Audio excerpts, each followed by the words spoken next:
Welcome to the Golden State Media Concepts Travel Podcast, the show that gives you advice on everything travel. We explore places you've always wanted to go, as well as giving tips for traveling in those places. We'll give you advice on the best sites for travel tips, information, and discounts. Join us as we travel the world, explore cultures, and meet new people. The Golden State Media Concepts Travel Podcast has got you covered.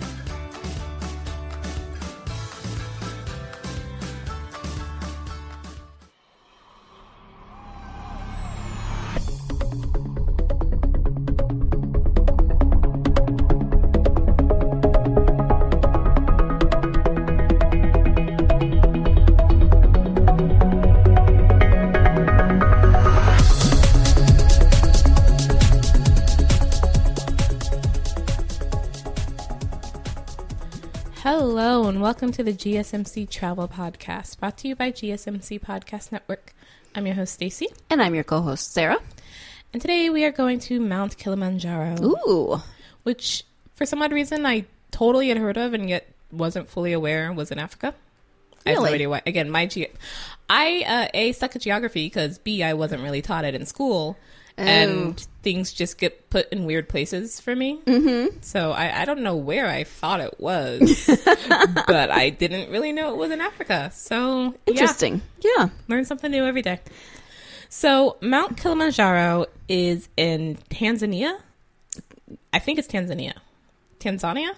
I've always said Tanzania, but that doesn't mean it's correct. Right. See, I've always said Tanzania too, but considering the two states it came from, which we'll talk about, I kind of feel maybe it might actually should be Tanzania, but I'm going to still say Tanzania because that's just habit. So Tanzania is a sovereign state in Eastern Africa within the African Great Lakes region. It borders Kenya and Uganda to the north, Rwanda, Burundi, and the Democratic Republic of the Congo to the west, Zambia, Malawi, and Mozambique to the south, and the Indian Ocean to the east. And I would completely fail at an African geography test. I would too. Just completely. South Africa, yeah. Egypt. Yep. Yeah. There's Madagascar. Yeah, there's a couple that now that I'm trying to picture, I mean, I can picture the continent, but right. Yeah, that's terrible. Yeah. I got to brush up on my African geography. I blame our modern schooling system. I blame my Swiss cheese brain that just doesn't retain information as well as it used to. Sarah's a better person than I am. Anyways, so Tanzania, like most, maybe all African countries, was colonized by Europeans. This colonization began in the late 19th century when Germany formed German East Africa, which then gave way to British rule following World War I. And this is made up of two separate places that joined together. So the mainland was, I'm going to probably butcher this, Tanganyika? Looks plausible, yep. Sure. And then Zanzibar is an archipelago, and it was separate, but they were granted independence in 1961 and 1963, respectively, and they merged together in 1964 to form Tanzania, which is basically a meshing of their names. Tan from that word I won't try and butcher again. Right. And Zan from Zanzibar. Cool. Yep. So Tanzania is the most linguistically diverse country in East Africa with over 100 different languages spoken there. That's a lot of languages. I don't even know. I know there's more than 100, but I didn't know that till I was somewhere in my teens. So just how do you even have that in a country? Yeah, I mean, I would assume that most people speak a couple of very common languages so they can communicate with each other, but I mean, you know what they say about assuming. Right. So it doesn't actually have a de jure official language, but the national language is Swahili.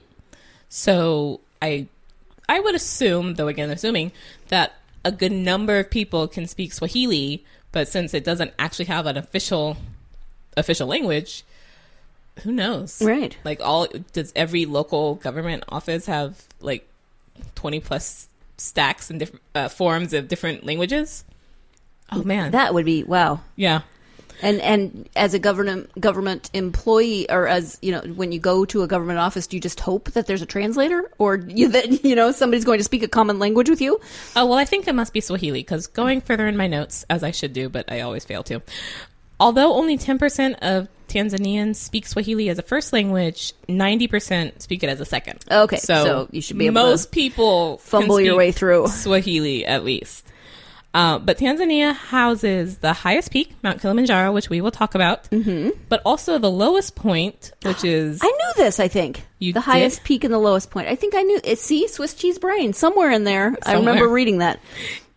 Which is the lake bed of Lake Tanganyika, and a portion of the largest lake on the African continent, largest lake being Lake Victoria, which is shared with Uganda and Kenya. So Tanzania, just everything. All the highs and lows. The highs, the lows, the large, everything. Well, that's very interesting. Yes. So it's believed that people were in Tanzania thousands of years ago. It has two of the best Stone Age sites in the world, which I also didn't know there were such things as, didn't we? Except for caves. Weren't those all, built over somewhere? Well, but then I'm sure if you're excavating, you might find one. Oh, maybe, yeah. So it has all the butcherings of names. Isimila, something gorge, which is near Iringa. Now I'm scanning my notes and I can't find it. There it is. And the earliest known examples of human art among the rock paintings near Kolo, north of Dodoma. So, man, Tanzania. Yeah. Are you in the Guinness World Book a ridiculous number of times? They should be. I do. This note really has nothing to do with Mount Kilimanjaro, but I just love it so much that I had to put it in, which is there's a place called Mafia Island. Oh. I'm reading it as Mafia. Maybe it's Mafia, but I'm reading it as Mafia. Yeah, that's the way it's spelled. So Mafia Island is part of the Tanzania-Zanzibar archipelago, governed from the Tanzania mainland, where you can, amongst other things, snorkel, scuba dive, and swim with whale sharks. Which already just sounds... Do you want to go swimming with whale sharks at a place called Mafia Island? I just saw something on whale sharks, and I remember seeing the phrase whale sharks and thinking... No. That sounds made up. I mean, it wasn't, obviously, but it sounds like a bad, I don't know, sci-fi movie or something. It sounds like the premise for Megalodon, which is coming out sometime after this recording. Yeah, but I don't know why. I'm hoping that that's actually pronounced like Mafia, just because, again, I don't want to go swimming with sharks anywhere near a place called Mafia Island. Instead of swimming with the fishes, you're going to go swim with the whale sharks. Right. And I'm sure it's actually probably a really lovely place, and this is a draw for people, is to go swimming with whale sharks, which I guess you can't do in most places. But I'm hoping that island is actually really pronounced Mafia. Wait, if you can't do it in most places, isn't there probably a good reason that you can't do it in most places? I mean, do I want to swim with whale sharks? I don't want to swim with sharks, period, and I never understood that. I don't want to swim with sharks or whales, frankly. It depends on how I was swimming with whales. Just because whales are huge. They are. And also some of them actually do, kill. So that's totally off topic. But just bundles of joy today, aren't we? We are. So anyways, if you want to go to Zanzibar, which is, again, the archipelago part of Tanzania, it's amazing. I would love to know the history of this, because I looked this up on a map. And Zanzibar is just sort of this small little thing off to the part, and most of Tanzania seems to have once been the Tan word that I won't try and say again. So I'm like, why did you two decide to join up? Actually, especially on Zanzibar's part, because you're kind of almost physically completely separated. So you could have just totally been your own.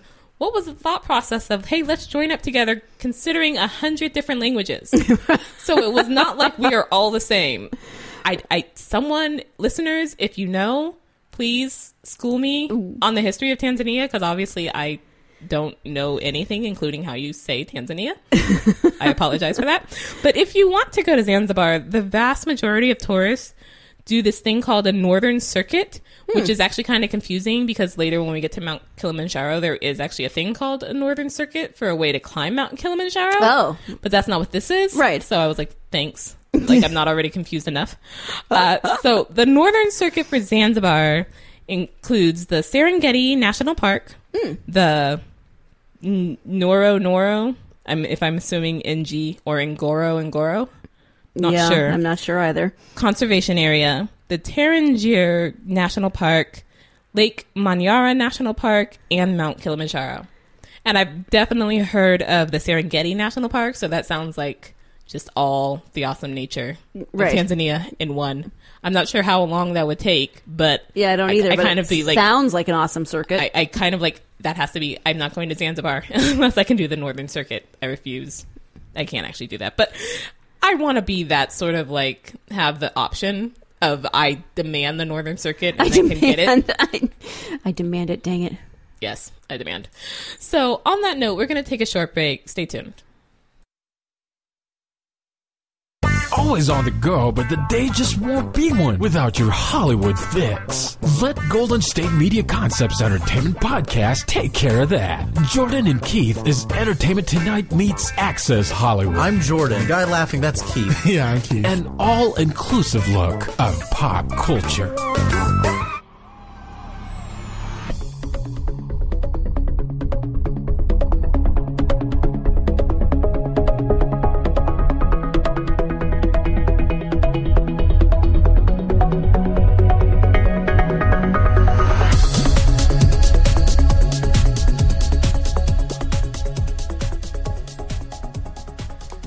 Welcome back to the GSMC Travel Podcast, where today we are going to Mount Kilimanjaro, which, fun fact, is in The Lion King.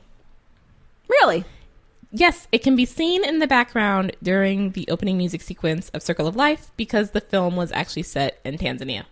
Ah. So all my thoughts of Tanzania are now like The Lion King, and I want to know where that special jungle where Timon and Pumbaa live is. I was just thinking that too. It looks very pretty. Well, and also because if you've ever seen the Broadway show, when they start singing Can You Feel the Love Tonight, you start seeing like couples in the air with, and I'm like, I want to go to that place, wherever that is, because that actually looks really lovely. But yeah, Aww. So that was just a fun fact. So anyways, Mount Kilimanjaro, which is in Africa, is the highest mountain in Africa. 16,000 feet at the base to over 19,000 feet at the very, very top. Whew. Yep. I mean, it starts out high. Yes. And it's also the world's highest freestanding mountain, which I think means, not part of like a mountain range. It's just by itself. And now I have Circle of Life in my head, so moving on. So if Staci breaks into song, you'll know why. And if I do, I apologize. So Mount Kilimanjaro is actually a dormant volcano. And it has 3 volcanic cones, Kibo, Mwenzi, and Shira. Mwenzi and Shira are extinct, but Kibo is only dormant. Shh, it's sleeping. And the highest point on Kibo is actually Uhuru, which I'm not sure if that's where the Star Trek name came from, but I kept thinking of that every time it came up in my reading, and I'm just like, I mean, that wouldn't... I can understand why you would pick that for the name of the lady, but okay. I'm so thinking of Star Trek now, and I've only seen the first 2 of the reboots, and throwing me off. Let's go back to Circle of Life. Well, I was just going to say, we went from the Lion King to Star Trek. It's a. We're all over. Yeah. With our references, because that's how you do references, of course. That's how we do references. Yeah, that's definitely how I do. There's no path you can follow with my references. You just have to go along with the ride. So, due to Mount Kilimanjaro's proximity to the equator, the area does not experience the extremes of winter and summer weather. Let's go there. But it does have dry and wet seasons. So, yay, but no. And again, because it's in the southern hemisphere, its seasons are pretty much opposite ours in America. Right. So January and February are the warmest months. April and May are the wettest months. June and July are the coolest months. Let's go there. Yeah, I know. Let's go. And August and September are the driest months. But as we're recording this, it is July. Let's go right now because it is annoyingly hot. And it's only July, which means it's going to get more August annoyingly hot. Is gonna, I hate September August. Often sucks. Yeah. Well, but I mean, August just, I don't know, because September is like, okay, September, we eventually get to fall. You like pretend it's fall. August is all summer, and actually both my mother and grandmother's birthdays are in August, and I'm still just like, no, August, damn you. And also, since August is named after Augustus Caesar, I'm just like, damn you, August! Damn He you, just hates August! everything about August. Really, just terrible. But I got married in August, so I can't hate all of August. I can. I didn't get married in August. But I'm just saying I can't hate all of August. I'll do the hating for you. You have to hate August for me. Okay. And my youngest niece was born in August, so barely August 31st. Oh. So, January, February, and September are considered the best months to climb Kilimanjaro regarding weather. But since Kilimanjaro is very high, it basically has its own weather, so that's sort of a yes, right. But maybe also not. You kind of, it can be very variable. January, February, and September, that's an interesting range. The warmest, and the driest. The driest, yeah. I don't know.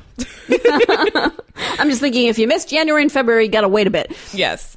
So, I'm not a mountain climber, so I don't know the whole thing about climbing mountains. I have hiked in the mountains, but I'm definitely not a mountain climber in Right. terms, I've gone to I've what you call peaking. I've peaked to the tops of mountains, but never anything like Right. Kilimanjaro or Everest or no.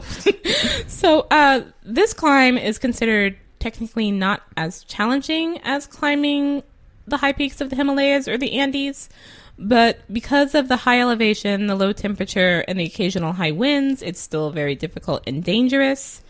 And pretty much everyone is evidently guaranteed altitude sickness. Yeah. That was the thing that came up a lot in looking this up, was just altitude sickness. Everyone's going to get, I don't care how experienced you are, altitude You're sickness. still going to get it. So they do actually recommend, don't try and speed hike it or climb it or speed mountain trek it. Whatever that would be called. Like I went to when I was in Santa Fe when I first moved there. And Santa Fe is only 7,300 feet, and I say only, but Right. compared to 16, 19,000, Or compared to the Bay Area where you enter a new town and it says population blah blah blah, elevation 16. right? I'm like, no, that's what? Yeah, 7,000 feet is a bit of a climb. it took me about 3.5 weeks to get adjusted to the altitude there. Mm-hmm. And then even when I went home for Christmas and came back, it took me a week again to get adjusted. Even though I'd only been gone for 2.5 weeks, it was lots of water, drinking lots of water, and I kind of don't want to get up and do anything, but I have to. Yeah. Dang it! What is Dang this? it. Yes. So Kilimanjaro summit is well above the altitude at which life-threatening high-altitude pulmonary edema or high-altitude cerebral edema, the most severe forms of acute mountain sickness, can occur. So again, Good times. Okay. no speed mountain trekking. No. So, but it's still pretty okay. The overall mortality rate has been estimated at about 13.6 per 100,000 climbers. So that's that's just a little over 1%. Not even 1%. That's one. Math. 0.0136%. Whatever that is. I was trying to read that, and yeah. So not terrible, but I don't know. I can't, rank that as regards to other mountains' death rates. So Right, I don't have those numbers in front of me or anything, so I can't be like, well. actual mountain climbers, I was going to say hikers, mountain climbers, just take that into consideration if you know. Chances like are good that. if you're an actual mountain climber listening to this podcast, you've already done your own research on Right. Mount Kilimanjaro. Yes. So there are 7 official trekking routes to go up Kilimanjaro. These are Lemosho, Wow. Mashame, Arungu, Weka, Ronge, Shira, and Umbwe. And I do apologize because I know I butchered at least half of those. And this next fact makes me feel, so what am I doing with my life? The youngest people to ever climb the mountain were 7. Oh, wow. Good for them, but dang. The oldest was nearly 86. So Oh, jeez. I No, that's still got even- time. that's- But yeah, so I know there was 2, at least one, a boy and a girl, not together, just 2 separate people. And I know the girl climbed it in honor of her late father. I don't quite know the boy's story, but I'm like, 7? You were climbing the highest mountain in Africa at 7?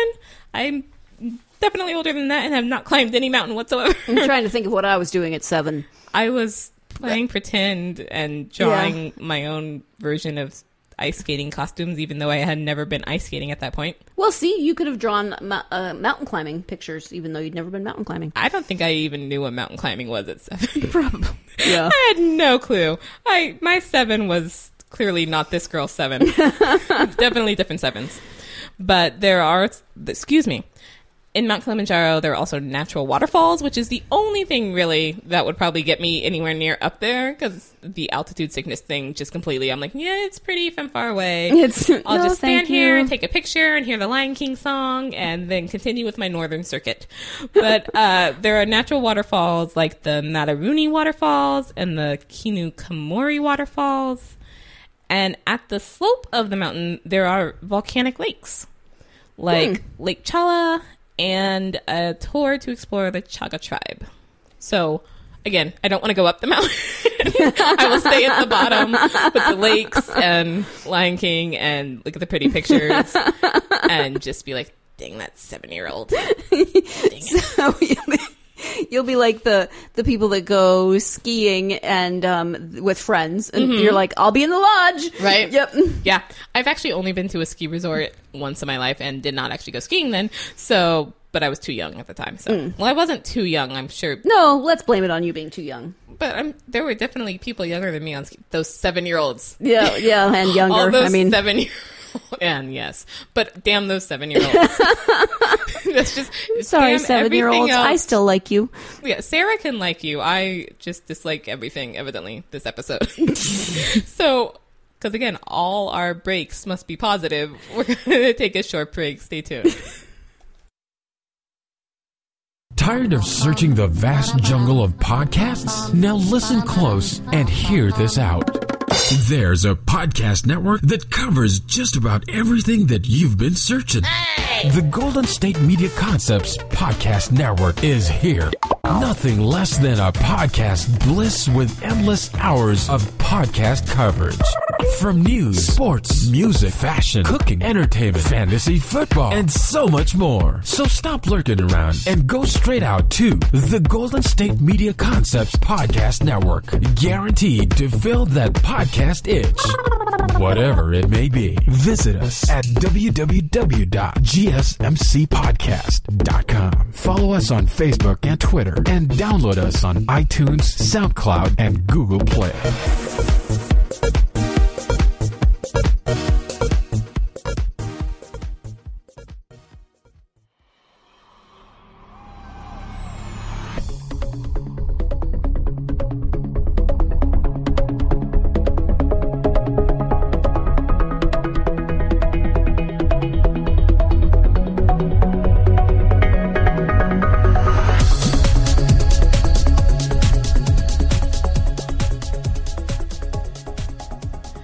Welcome back to the GSMC Travel Podcast.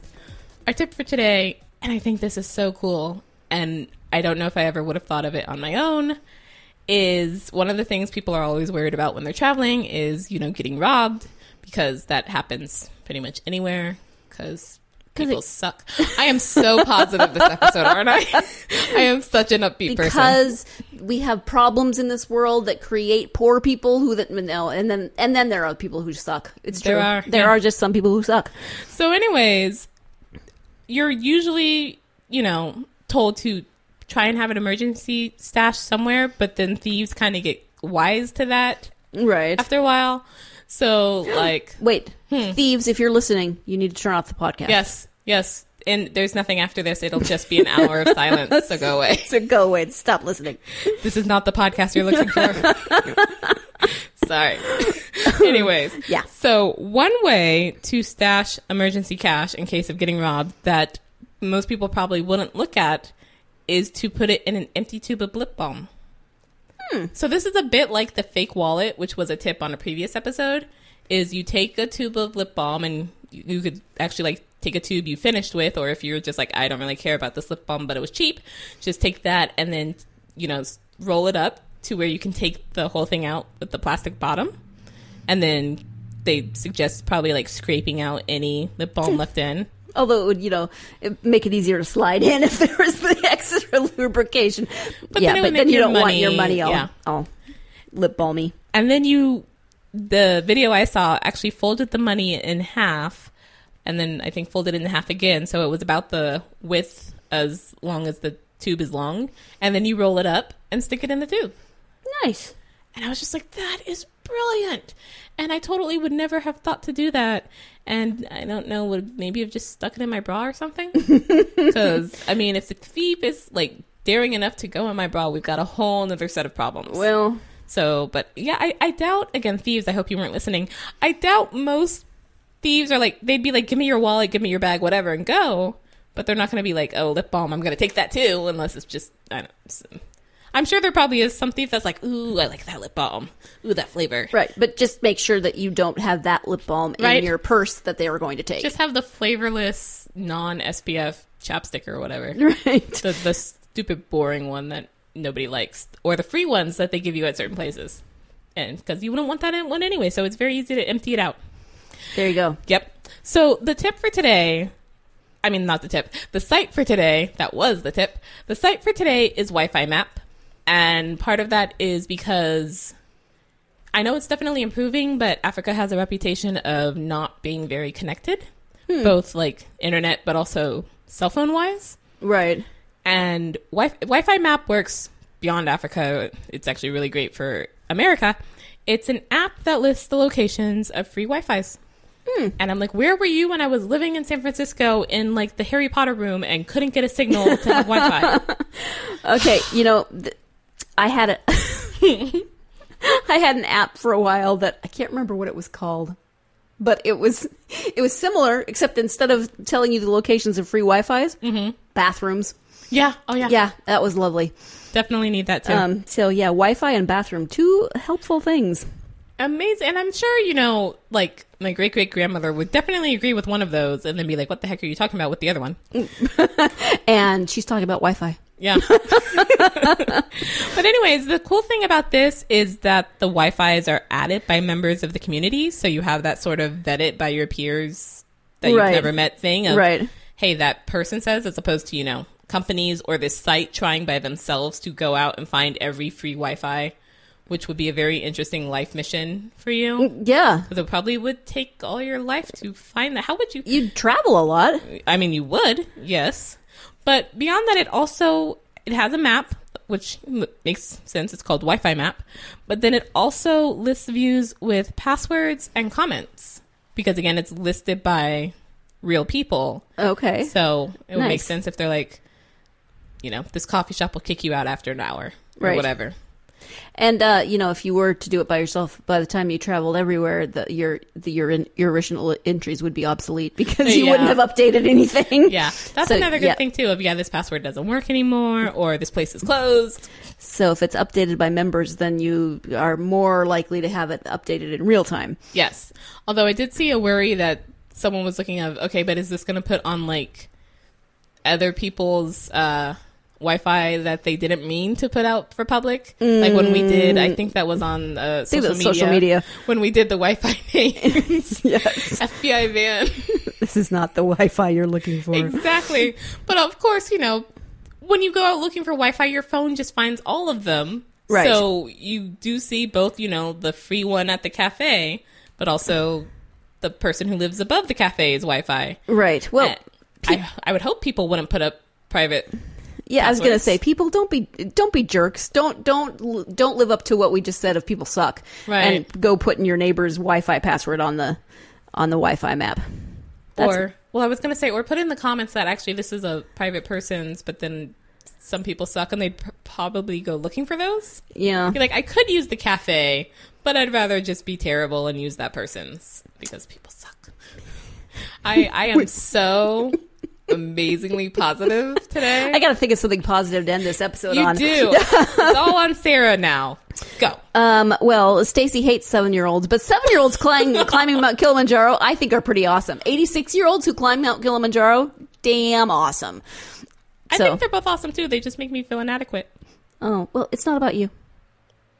Focus on the others. And on that not self-service note, we're going to end for today. Thank you for listening to the GSMC Travel Podcast. You've been listening to the Golden State Media Concepts Travel Podcast. part of the GSMC Podcast Network. You can find this show and others like it at www.gsmcpodcast.com. Download our podcast on iTunes, Stitcher, SoundCloud, Google Play, or anywhere you find podcasts. Just type in GSMC to find all of our shows from the GSMC Podcast Network. From travel to health and wellness to entertainment and life and happiness to sex and relationships. You can also follow us on Twitter and Facebook. Thank you, and we hope you have enjoyed today's episode of the Golden State Media Concepts Travel Podcast.